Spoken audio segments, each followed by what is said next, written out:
अस्सलाम वालेकुम स्टूडेंट, सबको मेरी आवाज आ रही है?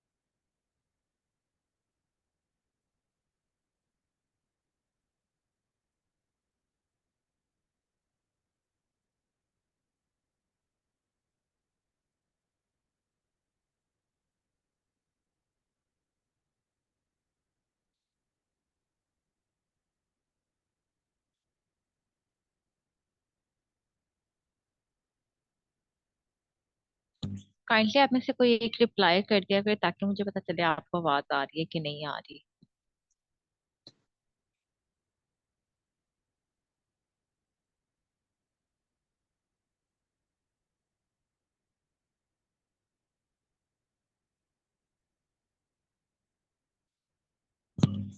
ठीक है स्टूडेंट्स, आज हमने स्टार्ट करना है quadratic equation and how to solve them. ठीक है, क्वाड्रेटिक इक्वेशन क्या होती है और इसको कैसे सोल्व करना है, ये वैसे ऑलरेडी हमने 10th स्टैंडर्ड में कवर किया था कि क्वाड्रेटिक इक्वेशन क्या है और different methods to solve them. ये आपके मैथ 10th क्लास की मैथमेटिक्स की बुक का फर्स्ट चैप्टर है, उसी को आज हम करेंगे।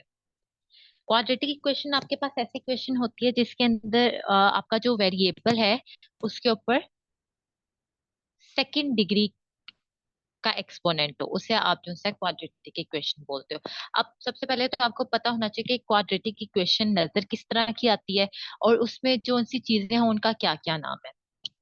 इसके लिए सबसे पहले हम एक क्वाड्रेटिक इक्वेशन लिखते हैं जो आपके पास है।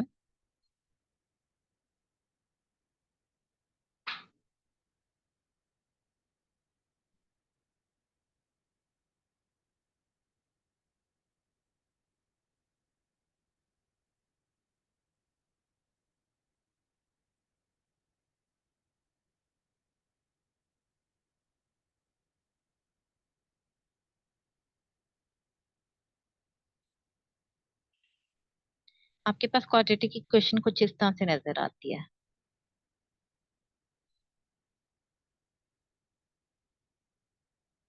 अब इसमें ये चीजें क्या क्या हैं, सबसे पहले तो हमें ये पता होना चाहिए।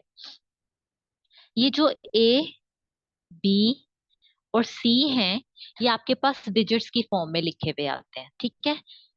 और ये जो आपके पास एक्स है, ये आपके पास, इसको हम बोलते हैं वेरिएबल जिसकी वैल्यू हमें पता नहीं होती, ठीक है। ये आपके पास वेरिएबल कहलाता है। वेरिएबल ऐसा वर्ड जिसकी वैल्यू आपको नहीं पता, वो आपका वेरिएबल कहलाएगा।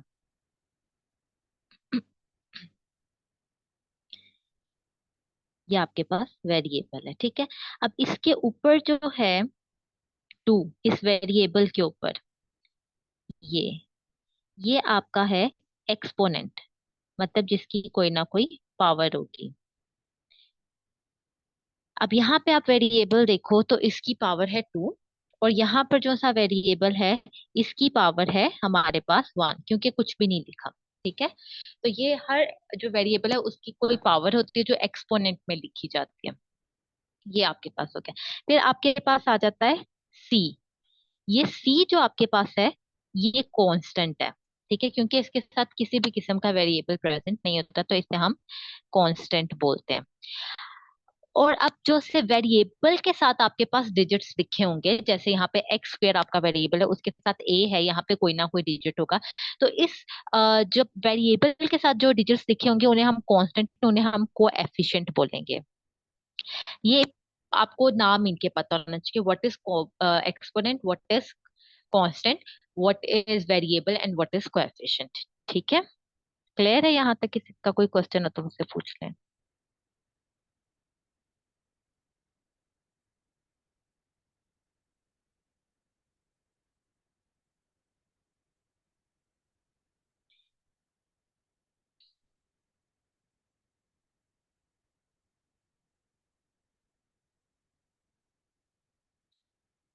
अब इसी तरह आप देखें तो आपके टेक्स्ट में लिखा हुआ है कि इन्होंने आपको एक इक्वेशन दी है, ठीक है, A X square plus B X plus C, जहाँ पे जो ए है वो आपका कोएफिशिएंट है एक्स स्क्वायर का, बी आपका कोएफिशिएंट है एक्स का, और सी आपके पास कांस्टेंट है, ठीक है।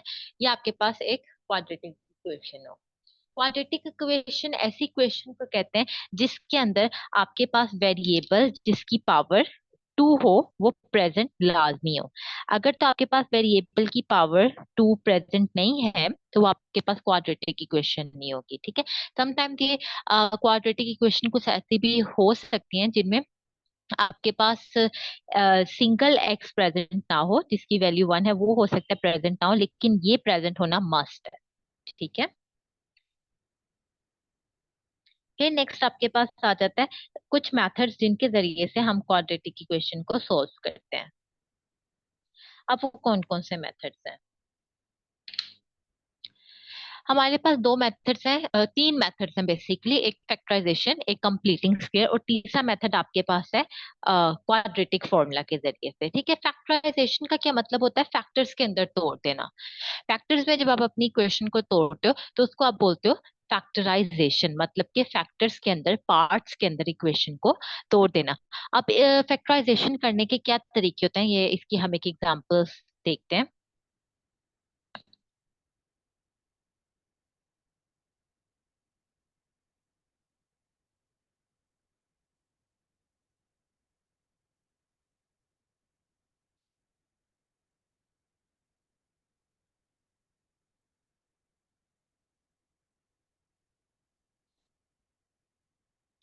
फॉर एग्जांपल,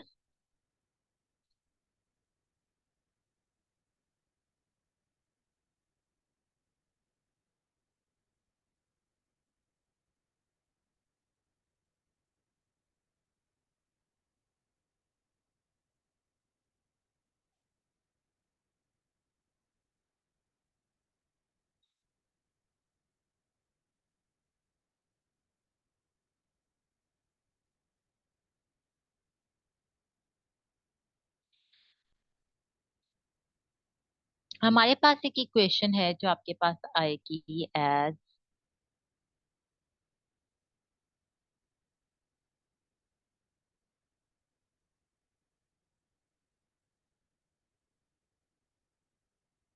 हमारे पास क्वेश्चन है 3x² minus 6x plus C is equal to 0।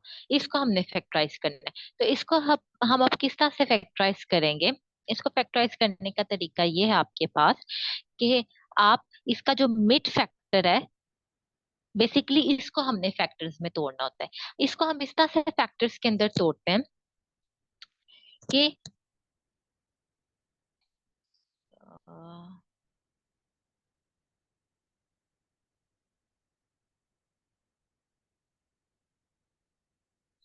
Sorry, इस सी की जगह पे हमारे पास है 20।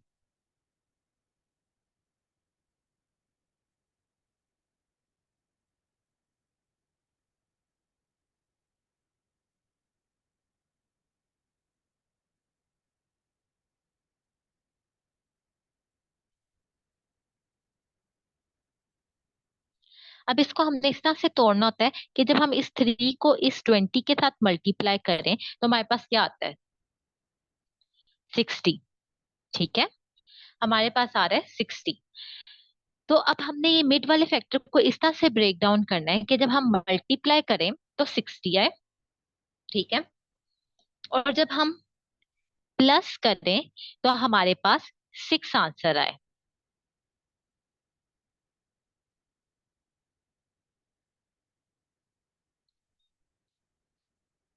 और जब हम फिर मुझे लग रहा है क्वेश्चन ही गलत लिखा गया मुझसे, गिव मी अ मिनट, मुझे क्वेश्चन चेंज करने दें।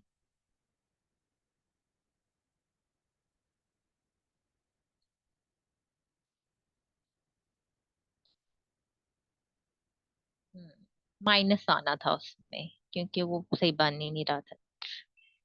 हमारे पास है question 3x² minus 7x minus 20 is equal to 0। Factorization का तरीका क्या होता है कि जो मिड टर्म है आपने उसको इस तरह से तोड़ना है कि आप मल्टीप्लाई करो तो 60 आए, ठीक है, और आप जब उसको माइनस करो तो आपके पास 7 आए। माइनस करने पे आपके पास 7 आना चाहिए। अब हमें कैसे पता चलेगा हमने कैसे माइनस करना है? जो मिड टर्म है आपके पास, सॉरी जो कांस्टेंट है आपके पास, उसके साथ वाला साइन आपको बताएगा कि आपने प्लस करना है या माइनस करना है, ठीक है। और ये जो आपकी मिड टर्म के साथ वाला साइन है ये आपको ये बताता है कि आपकी बड़ी वैल्यू के साथ कौन सा साइन आना चाहिए, माइनस आना चाहिए, प्लस आना चाहिए। तो इस इक्वेशन के अकॉर्डिंग हमारे पास मल्टीप्लाई करके 60 आना चाहिए, माइनस करके 7 आना चाहिए, और बड़ी वैल्यू के साथ साइन माइनस का आना चाहिए। ये तीन चार चीजें हमने अपनी जो सी हैं जहन में रख के अपने क्वेश्चन को सॉल्व करना है। तो इसके लिए अब हमने इसको जब तोड़ना है ब्रैकेट मिड फैक्टर्स के अंदर, तो हम इसको कैसे तोड़ेंगे? ऐसा कौन सा फैक्टर है कि जिसको मैं मल्टीप्लाई करूं तो 60 आए, ठीक है, और माइनस करूं तो 7 आए? सोचें और जरा मुझे बताएं।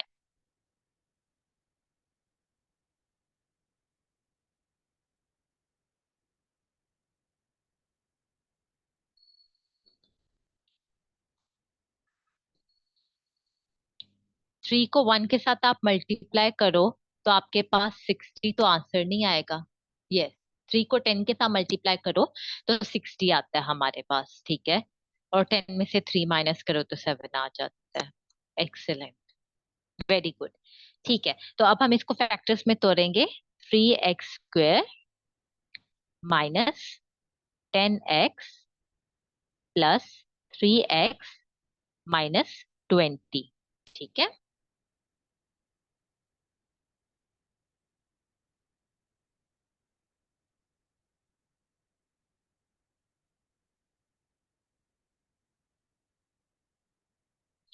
अब हम इसको ब्रैकेट्स में हाफ कर लेंगे, ये ऐसे हाफ हो जाएगा,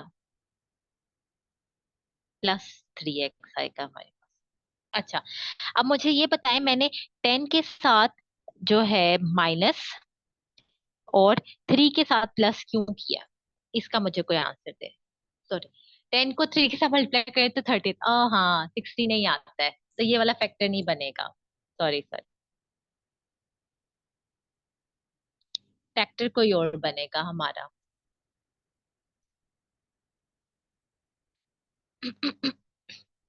फैक्टर कोई और बताएं कि मल्टीप्लाई करें 60 आए और हम उसको जब माइनस करें तो 7 आए।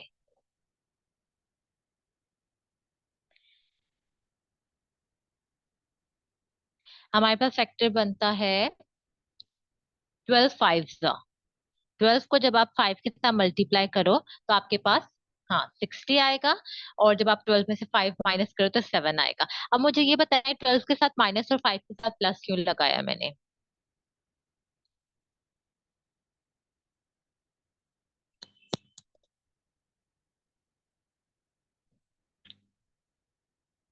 बड़ी अमाउंट के साथ नेगेटिव क्यों लगाया, इसका रीजन क्या है?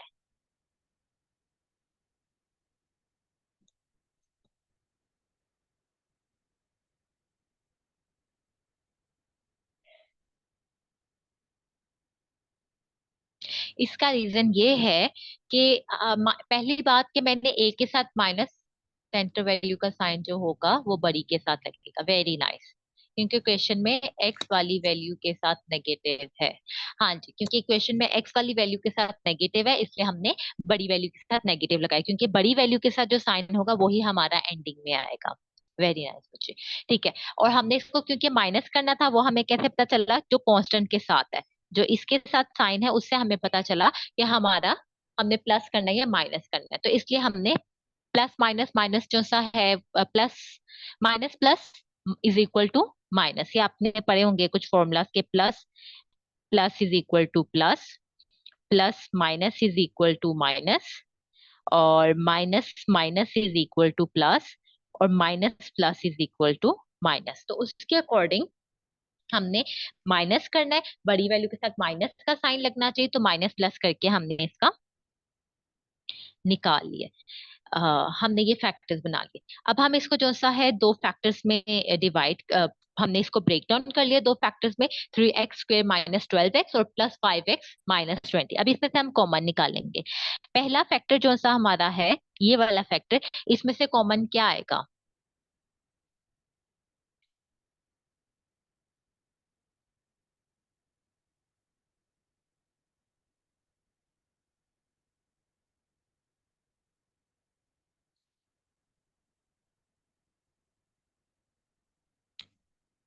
जी, 3x कॉमन आएगा। क्यों? क्योंकि अगर हम इसको 3x के साथ डिवाइड करें, इसको और इसको, तो ये पूरे पूरे डिवाइड हो जाते हैं।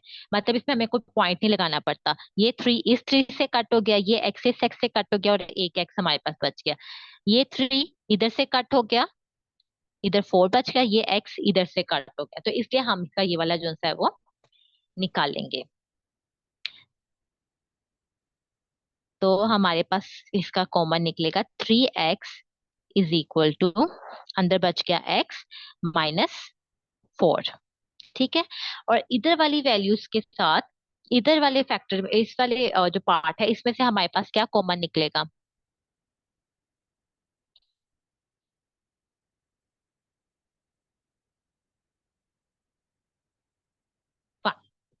+5 कॉमन निकलेगा।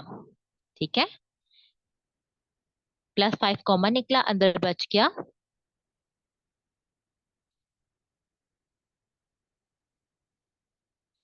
x minus 4।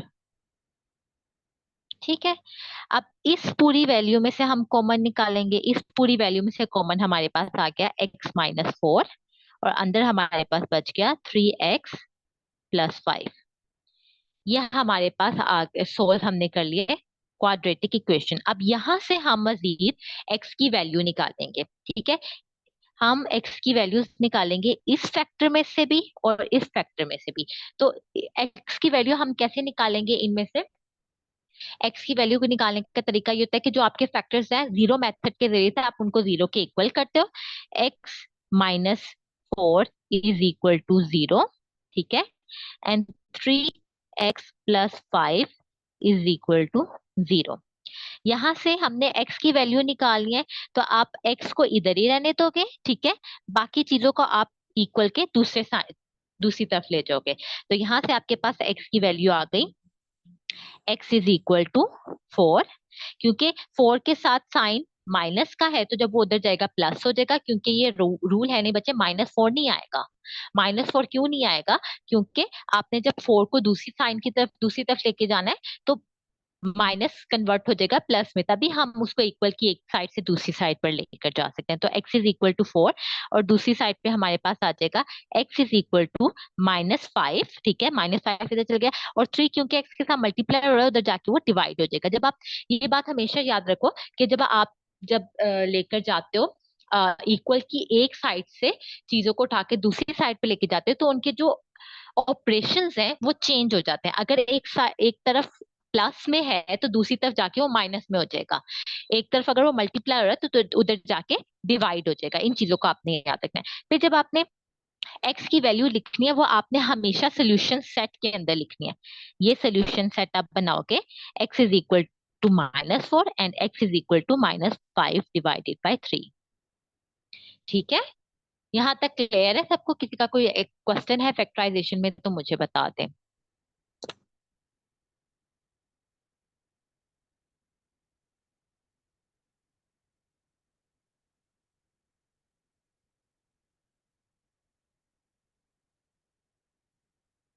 Very nice. ठीक है, नेक्स्ट हमारे पास है। अच्छा बच्चे, ऐसे है कि रिपीट करना मेरे लिए इस वजह से मुश्किल है कि ऑलरेडी मैंने आपको डिटेल में समझाया है। और दूसरी चीज ये है कि आपके पास, क्योंकि ये लेक्चर्स रिकॉर्डेड में आएंगे, हमारे पास ऑलरेडी शॉर्ट टाइम है, तो जब ये लेक्चर्स आपको रिकॉर्ड में मिलेंगे, तो आप इसे बार बार रिपीट करके सुन सकते हैं। तो आपकी क्यूरीज अगर उसके बाद भी रह जाएंगी, तब मैं आपको दोबारा से बता दूंगी, आप मुझे मैसेज कर दीजिएगा। ठीक है, तो अभी मेरे लिए रिपीट करना मुश्किल हो जाएगा, क्योंकि मैं दोबारा से 5 मिनट लगा के आपको समझाऊंगी, तो हमारा टाइम निकल जाएगा। और आपको पता है ऑलरेडी 40 मिनट्स की क्लास होती है। ठीक है, आप एक दफा इसे वीडियो लेक्चर से समझना, अगर आपको फिर समझ नहीं आएगी आप मुझे मैसेज करना, मैं आपको फिर से वीडियो बना के सेंड कर दूंगी। ओके बच्चे, thank you so much. Okay. अब अब आपने क्या करना है, फैक्टराइजेशन की प्रैक्टिस करनी है आपने खुद से।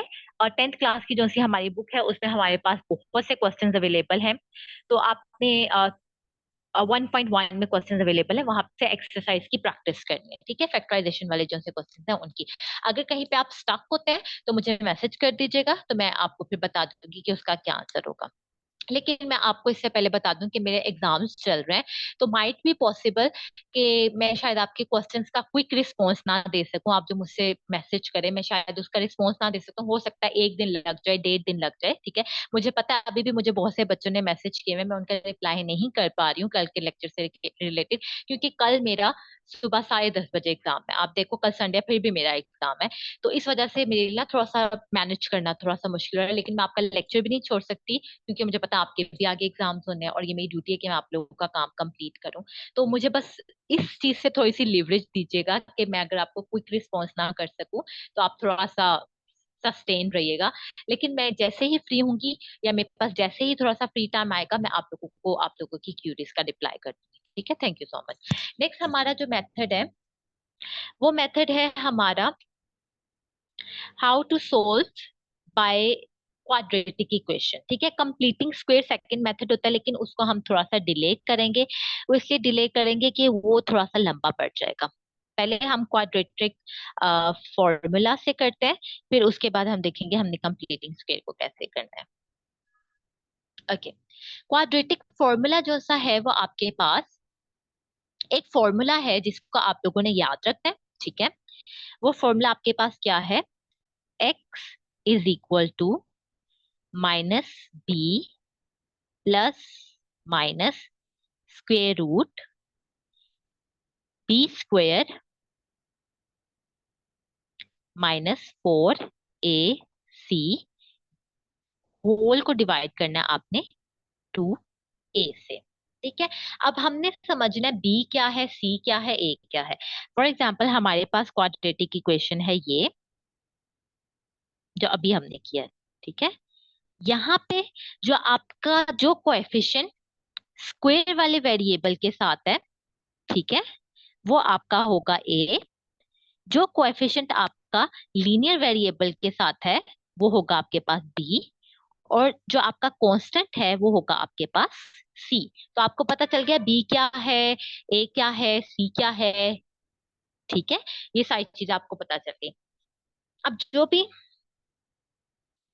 अब जो भी आपके पास क्वाड्रेटिक इक्वेशन आएगी उसमें से आपने ए बी सी की बस वैल्यू देखनी है, उसको फॉर्मूला में पुट करना है और सिंप्लीफाई करना है। एक क्वेश्चन मैं आपको सॉल्व करवाती हूँ। फॉर एग्जाम्पल हमारे पास क्वेश्चन है,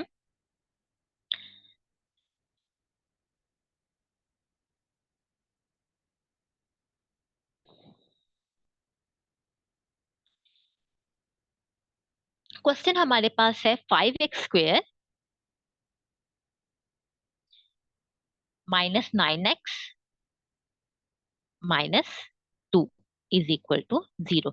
तो अकॉर्डिंग टू दिस इक्वेशन हमारे पास इस ए हमारे पास है 5, ठीक है। डी हमारे पास है 9 और सी हमारे पास है 2। तो अब इधर से देख के हम वैल्यूज अपनी इक्वेशन में पुट करते जाएंगे और इसको हम सोल्व करेंगे, ठीक है। इक्वेशन में सबसे पहले है हमारे पास माइनस बी हमारे पास क्या है 9 plus minus square root b² मतलब के 9 का स्क्वायर, सॉरी, हमारे पास है b 9 और उसके साथ साइन देखो कौन सा है, माइनस का।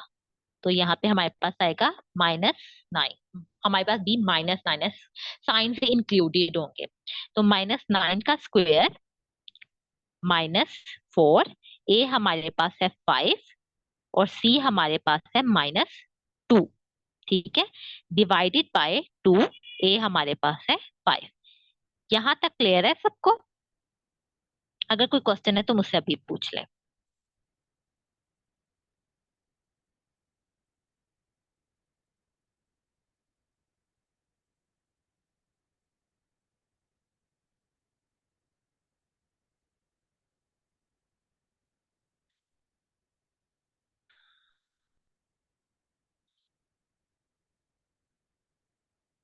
अब हम क्या करेंगे, इसको मजीद सिंप्लीफाई करेंगे।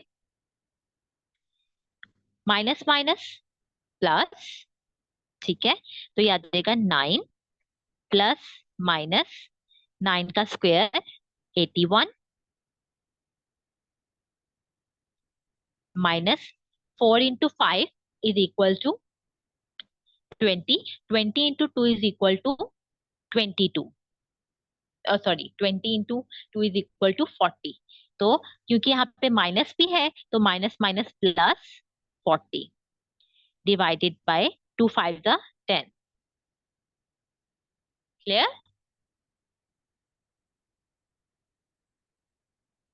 फिर उसके बाद इसे मजीद करेंगे। 9 plus minus 81 plus 40 is equal to 121 divided by 10।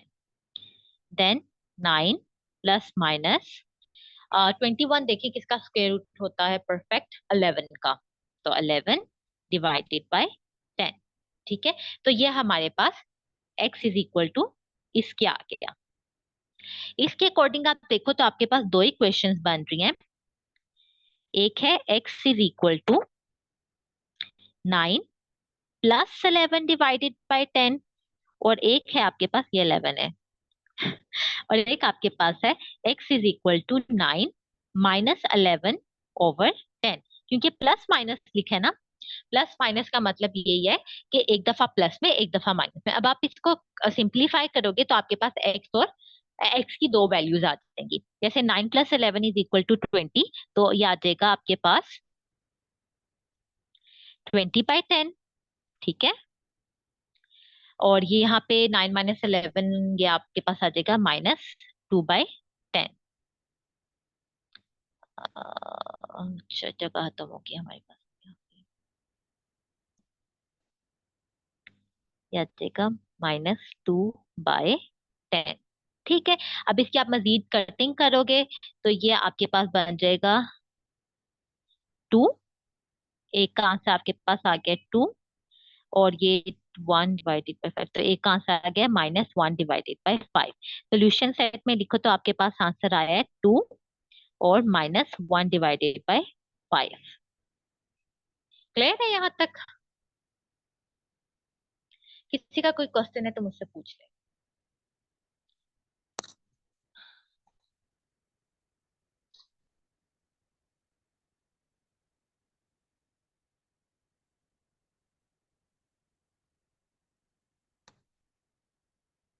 हाँ, जब आपके पास कोई वैल्यू ऐसी है जिसका स्क्वायर ना बने, फॉर एग्जाम्पल यहाँ पे हमारे पास है सपोज, ये यहाँ पर हमारा क्वेश्चन खत्म हो गया। सपोज हमारे पास यहाँ पर आ जाता है 121 के बजाय 122। ठीक है, ये हमारे पास आ जाता है, तो हम क्या करेंगे, x की वैल्यू हमारी बस यही निकलेगी। आपके पास x की वैल्यू निकलेगी 9 plus minus square root 122 divided by 10। यहाँ पर हम इसी का सोल्यूशन सेट बना देंगे और हमारा काम खत्म। ठीक है,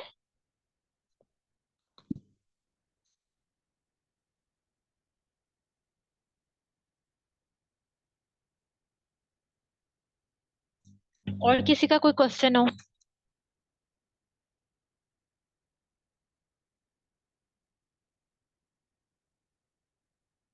ठीक है, अब हम इसकी सेम प्रैक्टिस आप जो है 1.2 से करेंगे। मेरा ख्याल है 1.2 में है क्वाड्रेटिक इक्वेशन के क्वाड्रेटिक फॉर्मूला से यूज करने वाले जो से क्वेश्चन है वो। ठीक है, एक हमारा अब रह गया मेथड, वो है कंप्लीटिंग स्क्वायर।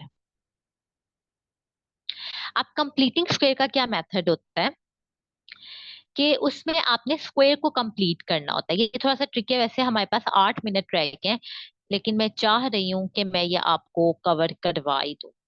ठीक है, कंप्लीटिंग स्क्वायर का क्या मेथड होता है कि आपके पास जो भी क्वेश्चन है उसको इसको सोल्व करने के कुछ तरीके होते हैं। पहला इसमें जो सा तरीका है वो क्या, मतलब कुछ स्टेप्स होते हैं जो आपने याद रखने। फॉर एग्जाम्पल सबसे पहले हम अपनी क्वेश्चन लेते हैं। इक्वेशन फॉर एग्जाम्पल आपके पास है 2x स्क्वायर, ठीक है, -5 divided by -5x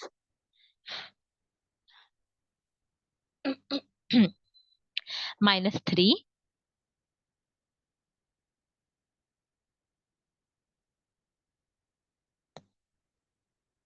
is equal to 0।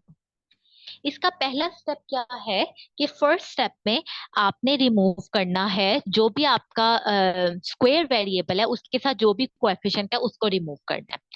For example हमारे पास यहाँ पे जो स्क्वायर वेरिएबल के साथ कोएफिशिएंट है वो है 2, तो इस 2 को मैंने रिमूव करना है सबसे पहले। अब इस 2 को रिमूव करने के लिए मैं क्या करूंगी, इस पूरी इक्वेशन को 2 के साथ डिवाइड कर दूंगी, इसको भी 2 के साथ डिवाइड करूंगी, इसको भी डिवाइड करूंगी और इसको भी डिवाइड करूंगी। ठीक है, तो ये 2 इस 2 से काट हो जाएगा, यहाँ पे ऊपर काट नहीं होता है, यहाँ पे भी ऊपर काट नहीं होता है, तो हमारे पास जो न्यू इक्वेशन है वो क्या बन जाएगी, x square minus 5x divided by 2 minus 3 divided by 2 is equal to 0। ठीक है, यह आपका हो गया फर्स्ट स्टेप। फर्स्ट स्टेप में आपने क्या करना है, रिमूव करना है coefficient with the square variable. फिर सेकंड स्टेप आपके पास क्या है, सेकंड स्टेप में आप क्या करते हैं कि जो कांस्टेंट है उसको इक्वेशन के दूसरी तरफ ले जाते हैं, यह आपका है सेकंड स्टेप। तो इसके अकॉर्डिंग आपकी न्यू इक्वेशन बन गई x square minus 5x divided by 2 is equal to 3 divided by 2। ठीक है, क्लियर है यहाँ तक, किसी का कोई क्वेश्चन तो नहीं। फिर नेक्स्ट है आपके पास, आप क्या करते हो कि जो आपकी क्योंकि है कंप्लीटिंग स्क्वायर, ठीक है, तो स्क्वायर का फॉर्मूला हमारे पास क्या होता है, कंप्लीटिंग स्क्वायर का, कंप्लीटिंग स्क्वायर का हमारे पास फॉर्मूला होता है ए प्लस बी का होल स्क्वायर। इसके according a square plus 2ab plus b square. ठीक है, तो हमारे पास ए स्क्वायर आ गया, ठीक है, बी स्क्वायर नहीं आया, 2ab हमारे पास मिड वाली वैल्यू होती है, बी स्क्वायर अब हमने फाइंड करना है। बी स्क्वायर अब हम इस मिड वाली वैल्यू से ही निकालेंगे। अब इस मिड वाली वैल्यू को हम इस तरह से तोड़ेंगे कि हमें पता चले ए क्या है और बी क्या है। तो अगर देखो तो ए तो हमारे पास है ये, ठीक है, ए स्क्वायर माइनस 2a और यहां पर आएगा b is equal to 3 divided by 2। तो a तो मेरे पास हो गया x। अब मैंने ये देखना है कि मेरे पास b क्या होगा कि मेरे पास एंड में ये वैल्यू आए 5x डिवाइडेड बाई 2। तो गैस करो कि b क्या हो सकता है कि मेरे पास, कि जब मैं इसको सिंप्लीफाई करूं तो मेरे पास 5x डिवाइडेड बाई 2 आए। जल्दी से गैस करो, 5 डिवाइडेड बाय 4।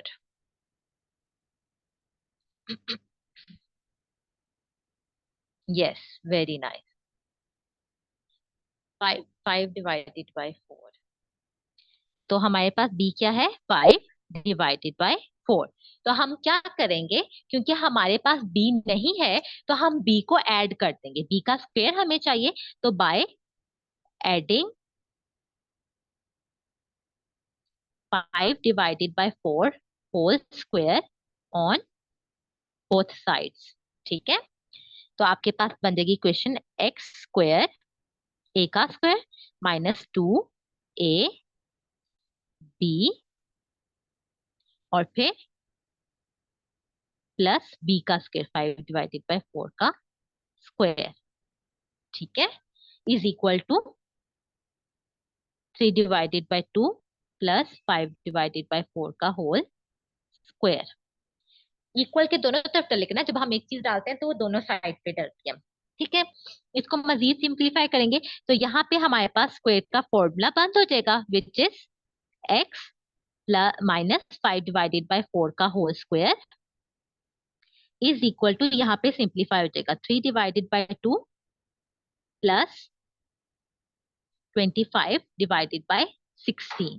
ठीक है, यहाँ तक क्लियर है। अभी मैं ऊपर से रेज कर रही हूँ, फिर बाकी पोर्शन ऊपर सोल्व करती हूँ।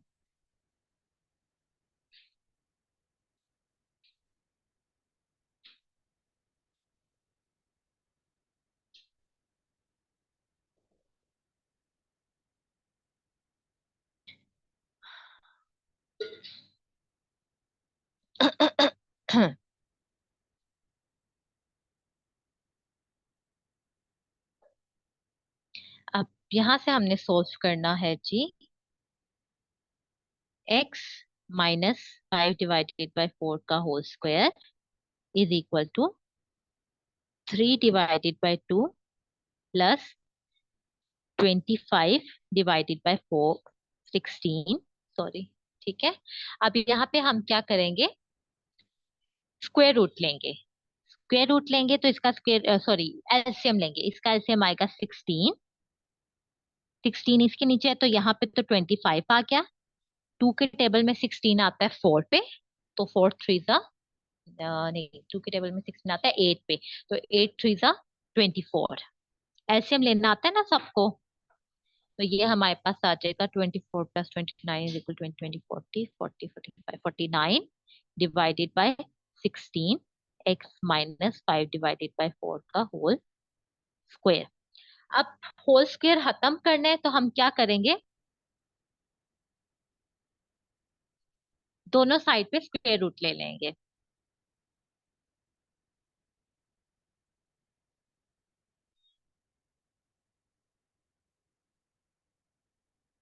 तो by taking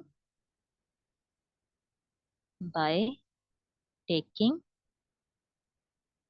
square root on both sides, तो ये आ जाएगा x माइनस 5 डिवाइडेड बाय 4 का होल स्क्वायर का स्क्वायर रूट, ठीक है, is equal to 49 divided by 16 का होल स्क्वायर।